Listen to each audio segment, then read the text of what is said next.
Friends అందరికీ hi అండి. AP POLYCET 2025కి సంబంధించి ఆన్‌లైన్‌లో అప్లికేషన్ ఏ విధంగా ఫిల్ చేసుకోవాలి? అలాగే డీటెయిల్స్ ఏ విధంగా ఎంటర్ చేయాలి? ఎగ్జామినేషన్ యొక్క ఫీజ్ పేమెంట్ ఆన్‌లైన్‌లో ఏ విధంగా చేసుకోవాలి? కంప్లీట్‌గా మీకు వీడియోలో అయితే ఎక్స్‌ప్లెయిన్ చేస్తాను.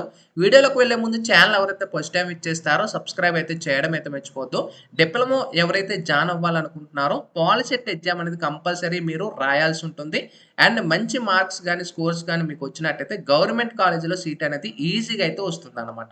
అయితే ఎవరైతే 10th క్లాస్ స్టూడెంట్స్ అయితే ఉన్నారో ఎస్ఎస్‌సి 2025 బ్యాచ్ వాళ్ళు మీరు ఈ పాలిసెట్ అనేది డైరెక్ట్‌గా మీ మొబైల్‌లో గాని, పీసీలో గాని అప్లై చేసుకోవచ్చు.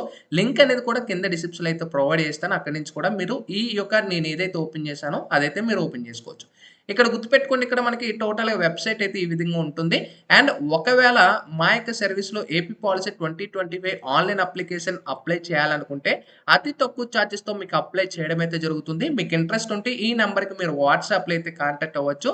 సో, ఇది మన సైడ్ నుంచి అప్లై చేస్తాం. Last year, before last year కూడా చాలామంది మీ సీనియర్స్ అప్లై చేసాం.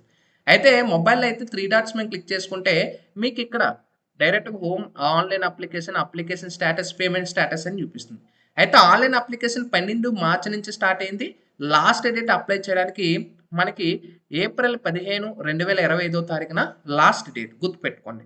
అయితే ఇక్కడ మీరు గమనించొచ్చు, ఎవరైతే స్టూడెంట్స్ ఇక్కడ ఆన్‌లైన్ అప్లికేషన్ మేము ట్యాప్ చేసుకున్నట్టయితే registered with mobile number for other than SSC అంటే 10th క్లాస్ కాకుండా స్టేట్ సిలబస్ వాళ్ళు లేదా అదర్ స్టేట్ నుంచి ఏపీ పాలిసెట్ రాసే వాళ్ళు కూడా రాసుకోవచ్చు. సో, డైరెక్ట్‌గా మొబైల్ నంబర్‌తో మీరు రాసుకునే ఛాన్స్ ఉంటుంది. అంటే ఎస్ఎస్‌సి హాల్ టికెట్ లేని వాళ్ళకి. ఒకవేళ మీరు ఏపీ పాలిసెట్టే అనుకోండి, ఇక్కడ డైరెక్ట్‌గా register with SSC hall ticket number for AP SSC అంటే ఆంధ్రప్రదేశ్ ఎస్ఎస్‌సి క్యాండిడేట్స్ ఎవరైతే ఉంటారో సో, సెకండ్ లింక్ మీద ట్యాప్ చేసుకోవాలి. సో, ఇప్పుడు నేను ట్యాప్ చేశాను. ఇక్కడ చూసుకోవచ్చు. Application form for admission into Polycet ఇక్కడ చూసుకోవచ్చు. అయితే 10th ఎగ్జామ్ అనేది మీరు ఎస్ఎస్‌సియా, సీబీఎస్ అనేది అడుగుతుంది. సో, ఏదైతే మీరు క్లిక్ చేసుకోండి. మీ యొక్క 10th class hall ticket number అయితే అడుగుతుంది. సో, నేను నా దగ్గరలో ఉన్న ఒక candidate 10th class hall ticket అయితే అప్లై చేయడం అయితే జరుగుతుంది.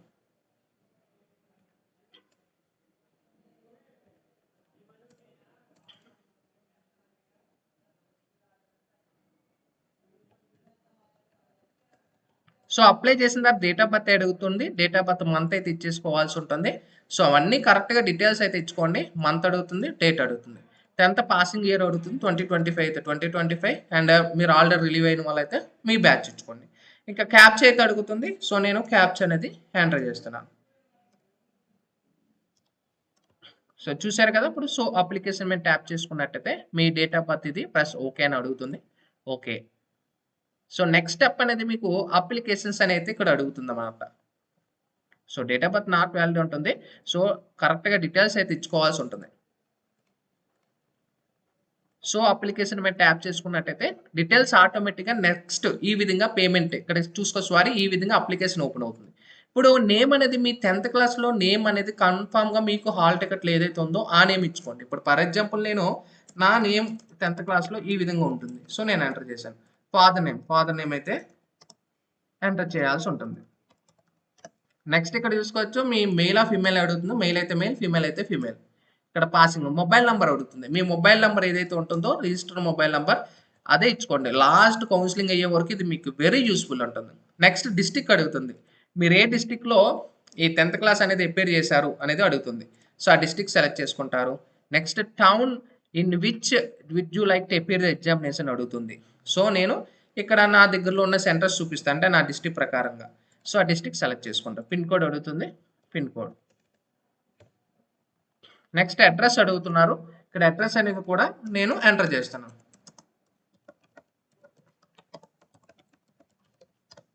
అడ్రస్ 2 ఇక్కడ మనకి స్టార్ మార్క్ ఏదైతే ఉంటుందో కంపల్సరీ ఇవ్వాల్సి ఉంటుంది. ఒకవేళ మీకు ఎక్స్ట్రా అడ్రస్ ఉంటే అడ్రస్ ఇచ్చుకోండి. లేకపోతే లేదు.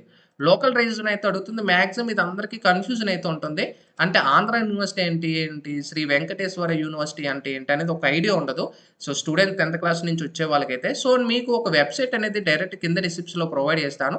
ఇక్కడ రెండో వెబ్‌సైట్‌లో స్టేట్ బోర్డ్ అంటే డిప్లొమాకి సంబంధించిన వెబ్‌సైట్ అనమాట. ఇక్కడ చూసుకోవచ్చు కాలేజెస్ ఇన్ ఏపీ అని అయితే ఇక్కడ ఉంటుంది. దాన్ని ట్యాప్ చేసుకోండి.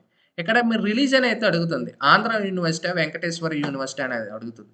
ఇక్కడ ఆంధ్ర యూనివర్సిటీ సెలెక్ట్ చేస్తే శ్రీకాకుళం, విజయనగరం, విశాఖపట్నం, ఈస్ట్ గోదావరి, వెస్ట్ గోదావరి, కృష్ణా, గుంటూరు, ప్రకాశం ఇవన్నీ కూడా ఆంధ్ర యూనివర్సిటీ పరిధిలో వస్తాయి.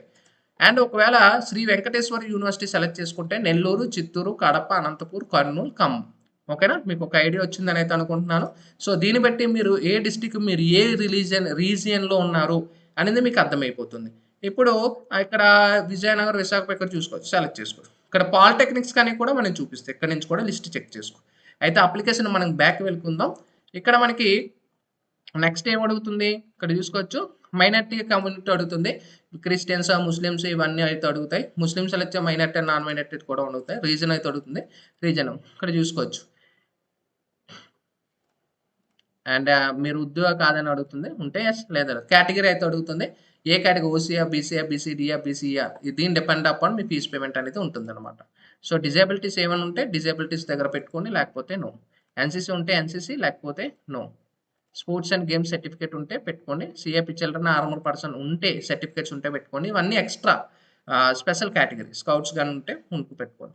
ఇవన్నీ ఓకే అన్న తర్వాత ఒక పాపప్ అంటే ఒక డిక్లరేషన్ ఫామ్ అయితే అడుగుతుంది.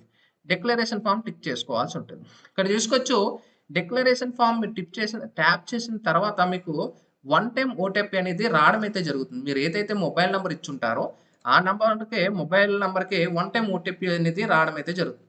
సో నేను ఎంటర్ చేస్తున్నాను, ఇక్కడ సేవ్ క్లిక్ చేసుకోండి.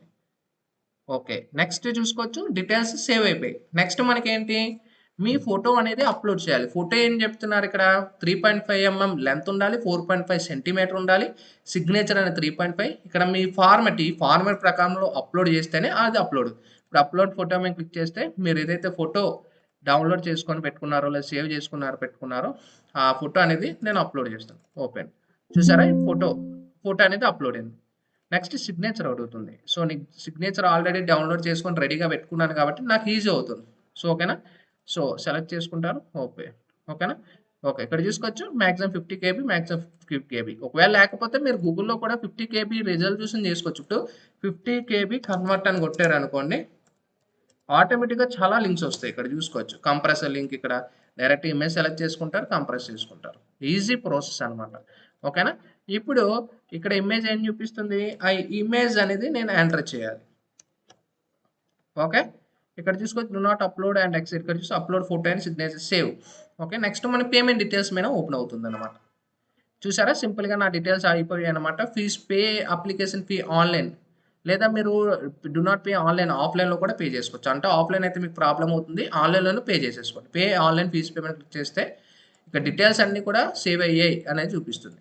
ఓకే, సో పేమెంట్ అనేది చూసుకోవచ్చు, క్యూఆర్ కోడ్ నుంచి మీరు పేమెంట్ చేసుకోవచ్చు. ఇక్కడ చూసుకోవచ్చు, క్యూఆర్ కోడ్ నుంచి పేమెంట్ చేసుకోవచ్చు, క్రెడిట్ కార్డ్, డెబిట్ కార్డ్ నుంచి పేమెంట్ చేసుకోవచ్చు, నెట్ బ్యాంకింగ్ నుంచి పేమెంట్ చేసుకోవచ్చు, యూపీఐ నుంచి కూడా పేమెంట్ చేసుకోవచ్చు. ఓకేనా, మీకు డిపెండ్ అపాన్ మీరు ఏ కార్డ్ నుంచి అయినా పేమెంట్ చేసుకోవచ్చు, మీకు ఏది కంఫర్టబుల్గా ఉంది అనుకుంటే. ఓకేనా, ఫీజ్ పేమెంట్ అయిపోయిన తర్వాత ఇక్కడ చూసుకోవచ్చు, ఫీజ్ పేమెంట్ మీకు రిసిప్ట్ అనేది రావడం అయితే జరుగుతుంది. ఆ రిసిప్ట్ అనేది కంపల్సరీ మీరు డౌన్లోడ్ చేసుకోండి. ఓకేనా, ఆ రిసిప్ట్ మీరు కంపల్సరీ డౌన్లోడ్ చేసుకోండి. వన్స్ ఫీజ్ పేమెంట్ అయిపోయిన తర్వాత కూడా మీ అప్లికేషన్ స్టేటస్ చెక్ చేసుకోండి. ఇప్పుడు ఫీజ్ పేమెంట్ అయిపోయిందో కొంతమంది మనీ డెబిట్ అవ్వచ్చు, ఛాన్సెస్ కూడా ఉంటాయి. సో అలాంటప్పుడు కూడా గుర్తుపెట్టుకోండి.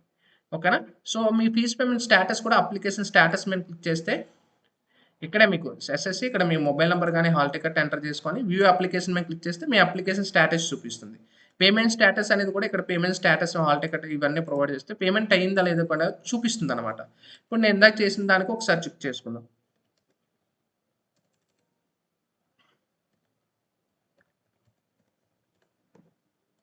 So application status compulsory check చేసుకోండి. ఫీజ్ పేమెంట్ అయ్యిందా లేదో కూడా చెక్ చేసుకోండి, ఎందుకంటే తర్వాత మీరే ప్రాబ్లం అవుతారు కాబట్టి. ఇప్పుడు ఫీజ్ పేమెంట్ ఇక్కడ చూసుకొచ్చి రికార్డ్ నాట్ ఫౌండ్, ఒకవేళ రికార్డ్ ఫౌండ్ అయినట్టయితే ఫీజ్ పేమెంట్ అయినట్టు.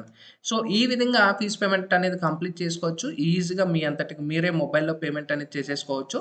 సో మీరు ఒకవేళ మా సర్వీస్లో జాయిన్ అవ్వాలనుకుంటే ఈ నెంబర్కి మీరు కన్సిడర్ అయితే మీ పాలసీ 2025 అనేది మా దగ్గర నుంచి జాగ్రత్తగా అన్నీ కూడా అప్లై చేయడం అయితే జరుగుతుంది. ఇక్కడ హెల్ప్ లైన్ సెంటర్స్ అనేవి కూడా ఉన్నాయి. మీకు ఒకవేళ ఏమైనా ప్రాబ్లమ్స్ ఉంటే హెల్ప్ లైన్ సెంటర్లో కూడా కాంటాక్ట్ అవ్వచ్చు. ఓకేనా, సో ఇది ప్రాసెస్ అనేది ఏపీ పాలసీ 2025కి సంబంధించి. ఇంకా మీకు ఏమైనా డౌట్స్ ఉంటే కూడా కామెంట్ సెక్షన్లో తెలియజేయచ్చు. Sign up bye friends, thank you.